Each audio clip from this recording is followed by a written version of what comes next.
शांति, प्यार, पवित्रता माना एक तो हमारी मानसिक पवित्रता होगी ना, मानस हमारे मन की और भावनाओं की पवित्रता हो गई है ना, मनसा के लेवल, बोल में पवित्रता हो, कर्मों में पवित्रता आ गई। एक जो पवित्रता है जो हमारी जो हमारे अंगों में, सपोज हमारे हमने बॉडी में हमने खाना खाते हैं ना हम लोग, आंतों में खाना जाता है, तो उस खाने में फाइबर होना चाहिए ना खूब सारा। 24 फुट लंबी हमारी आंत है, उसमें कोई वो तो लगा नहीं हुआ, कोई पीछे अंदर कोई वो लगा हुआ है, उसके अंदर सिस्टम ही ऐसा बना हुआ है कि उसकी मूवमेंट एक्यूरेटली होती रहे, और उसमें ऐसा इतना फाइबर होना चाहिए ताकि वो खुद प्रोपेल करती रहे ना, चिपके नहीं ना खाना, चिपकने वाला खाना नहीं चाहिए, फाइबर ज़्यादा होना चाहिए।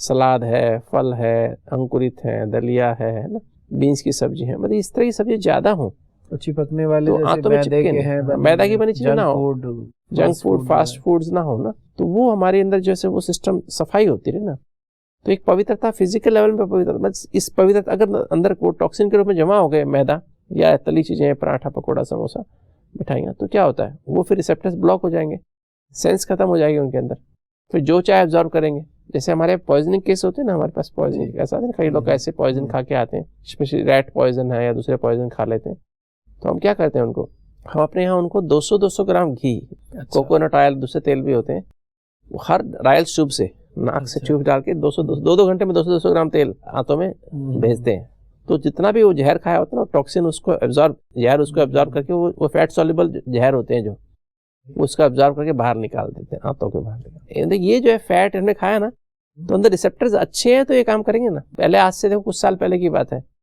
कुछ ही साल पहले की बात, समझो 50 साल पहले की बात होंगी, आम आदमी था जो 100 ग्राम घी खा लेता था, तो पूरा पूरी घी में मतलब ना कटोरी भर के उसमें डाला जाता था गर्म करके, और पूरी पूरा घी में भीगी होनी चाहिए, इतना मक्खन तो ऐसे रख के खाते ही थे चपाती में। मेहनती जीवन भी था फिर। अच्छा, हमारी दही में भी, उसमें लस्सी में भी जैसे खाते थे, पूरा मक्खन होता था, मक्खन आ जाता था। सही बताया। मतलब 100 ग्राम मक्खन तो हमने ऐसे खाया हुआ है।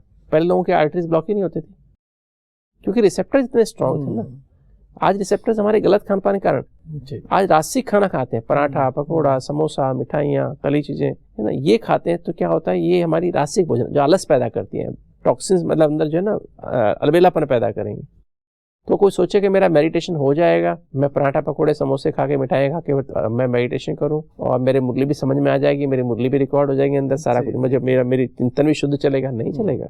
ये बेसिक, जैसा अन्न वैसा मन जी, ये सिद्धांत जो हमने सुना है बहुत बाहर के, जैसा खाओ अन्न वैसा होगा मन, ये बात बहुत इंपॉर्टेंट है। मतलब आप चाहें तो भोजन अगर आप सात्विक रासिक खाएंगे तो आपका योग लगेगा, नींद आएगी, बैठेंगे योग करने और आएगी नींद, सो जाएंगे, क्योंकि जैसे ही थोड़ा शांति की फीलिंग आएगी सो जाएंगे। और फिर तामसिक भोजन खाएंगे तो तामसिक माना ये नॉनवेज खाते हैं, अंडा मीट खाते हैं, मछली खाते हैं, लहसुन प्याज भी तामसिक है ना। लहसुन प्याज खाने से देखो आंखों में आंसू आते हैं ना, अंदर से ऐसे जलन सी होती है ना, ये इरिटेट करता है, तेजना सी महसूस होती है। हाँ, ये हमारा सिंपैथेटिक सिस्टम को एक्टिव करता है, एक्टिवेट करता है। फाइट एंड फ्लाइट रेस्पॉन्स का सिस्टम है ना, वो स्ट्रेस हार्मोन निकालता है ये लहसुन प्याज, और इससे क्या होता है, फिर आपकी हार्ट रेट बढ़ेगी, बीपी बढ़ेगा और प्रॉब्लम, बैड कोलेस्ट्रॉल बढ़ जाए। मतलब वैसे तो कहते हैं ना लहसुन से बैड कोलेस्ट्रॉल कम होता है, वो 6 महीने तक, उसके बाद इसका असर खत्म हो जाता है। अच्छा, तो ये जो है हमारा समझिए 70-30% बीमारी जो है ना हमारी, वो खाने से आती है, 70% हमारे मन से आती है। तो 70% तो इसने इरिटेट कर दिया, मान 30% फायदा भी किया, तो 70% नुकसान किया, तो रिजल्ट क्या हुआ, 40% नुकसान। तो मतलब ये जो लहसुन प्याज भी हमारा तामसिक भोजन नहीं खा के हम सोचे हमारा योग लगेगा, वो मेडिटेशन, बहुत चाय कॉफी भी तामसिक भोजन में आती है, लहसुन पे जो अपनी जो बीड़ी सिगरेट भी तामसिक भोजन में आती है, ये अल्कोहल भी तामसिक भोजन में आता है, कोल्ड ड्रिंक्स भी तामसिक भोजन में, इसमें कैफीन बहुत होती है। कोल्ड ड्रिंक्स, इतने कोल्ड ड्रिंक्स हैं, पेप्सी या जो भी कंपनी का नाम नहीं लेता कंपनी का मैं, तो जितने भी सॉफ्ट ड्रिंक्स हैं जी, वो सब के सब जो है वो तामसिक में आते हैं। अचार, बहुत सारे गरम मसाले खाते हैं, मिर्चे खाते, लाल मिर्चे खाते हैं जी। वो कहीं हमें खा के फिर मेडिटेशन कर लें, कोई हर्जा नहीं होगा, मतलब वो आप एनर्जी को हार्मोनाइज नहीं कर पाएंगे। तो शुद्ध सात्विक भोजन एक ऐसी, जब आप लेंगे तो एनर्जी सेल के अंदर तो यूज होगी, तो सेल के अंदर यूज होके फिर बॉडी के बाहर आके एक कवच बनाएगी, चाहे वो सत्य की समझ की एनर्जी है, चाहे पवित्रता की एनर्जी है, शांति की एनर्जी है, चाहे रूहानी प्यार की एनर्जी है, चाहे वो अतिंद्रिय सुख की एनर्जी, आनंद की एनर्जी, शक्तियों की एनर्जी, वो बॉडी के बाहर आके इकट्ठी होती जाएंगी। ऐसे ही हमारी सैर भी शुद्ध सात्विक होनी चाहिए। हम जो है अपने को आत्मा समझ के, शुद्ध माना सत्य, अपने सत्य स्वरूप में स्थित होके सत्य परमात्मा से कंबाइंड होकर के, सत्य बाप से कंबाइंड होकर के, और फिर सातों गुणों का अभ्यास करते हुए सैर करें। राइट, शुद्ध सात्विक सैर का अर्थ ये है।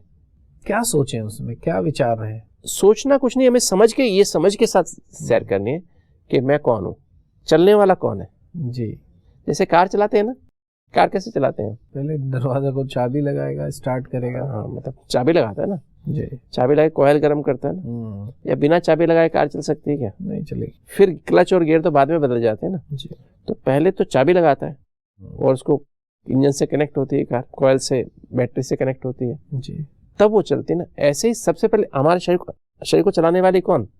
आत्मा। तो पहले तो मैं सोल कॉन्शियस होना पड़े ना। और मेरे पास, मैं तो हार्ट पेशेंट हूँ, मेरी तो आर्टरीज ब्लॉक है, मेरे तो पैर खराब हुए पड़े, मेरी तो रीढ़ की हड्डी खराब है, मेरा चलने का मूड ही नहीं है। चल ही नहीं पाएंगे फिर तो। नहीं, मेरा तो चलने का मूड नहीं है, मुझ आत्मा में एनर्जी नहीं है जी, मेरे पास ना शांति है, ना प्यार है, ना खुशी है, उमंग ही नहीं है। तो मैं क्या करूं? मैं तो चलना नहीं चाहता हूं, पर डॉक्टर ने बोला चलो भैया। अब मेरे पास एनर्जी नहीं है जी, तो ना विल पावर है मेरे पास।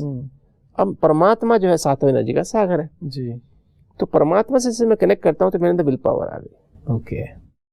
विल पावर कुछ नहीं है, विल पावर इस सातों एनर्जी का समूह को ही विल पावर कहते हैं। ओके, पॉजिटिव करने की इच्छा शक्ति होना, ये जो है सातों एनर्जी से ही पॉसिबल है।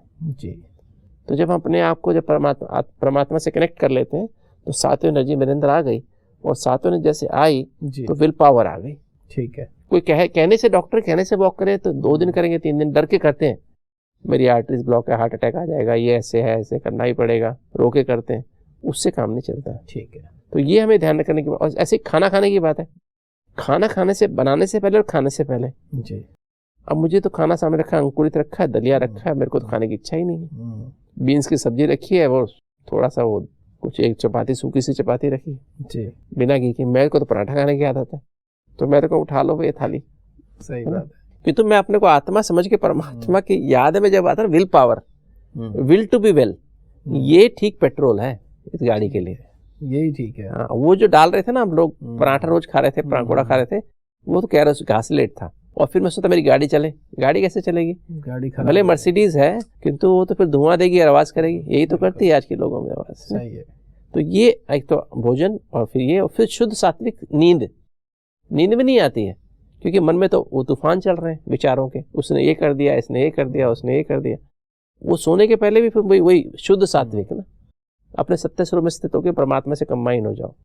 कंबाइन होकर देखो आज मैं शायद में क्या क्या गलतियां की है, लिखो, एक लेटर लिखो परमात्मा के नाम, लेटर टू गॉड, है ना, एक पत्र परमात्मा के नाम, तो उसके नाम लेटर लिखो। सुबह से लेकर शाम तक की दिनचर्या लिख दो कि आज मेरे से यहाँ गलती हुई, यहाँ गलती हुई, यहाँ मैंने पाप किया, ये मेरे से, इसने कहा, मेरे को फील हो गया, मुझे दुख हुआ इस बात का, या मेरे से ये प्रॉब्लम हो गई, मैंने आज ये गलत कर लिया। साइन करके परमात्मा के नाम से सरेंडर कर दो। उसका नंबर है, हॉटलाइन नंबर है, बाद में बता देंगे, मैं सही बता देता हूँ, 0000000। इसका अर्थ बाद में अगली बार बता देंगे, ठीक है। तो उसके इस तरह से कंबाइन कर लीजिए, और फिर आप लेटर देकर फिर आप चार्ट भर लीजिए। दिनचर्या का चार्ट होता है, उसमें भी हम अपनी सोल कॉन्शियसनेस का चार्ट होता है, घंटे घंटे मेंटेन कर सकते हैं जी। और फिर अपना 3 मिनट मेडिटेशन करके सो जाइए। तो जब इस तरह से हम करते हैं तो हमारी सातों एनर्जी पूरी सेल्स के अंदर आ गई और बाहर भी इकट्ठी हो गई। हमारी पूरी बॉडी के अंदर मतलब हार्मनी एक कवच बन गया जी। और जब तीनों एनर्जी की हार्मनी हो गई तो फिर हमारे अंदर क्या होता है कि हम लोग फिर तभी जो है हाँ तब हमारे सातों एनर्जी जब अंदर से तब हमारा कवच बन गया और इससे हम हेल्दी बन गए। और यही राजयोग मेडिटेशन है, यही एक लाइफस्टाइल है।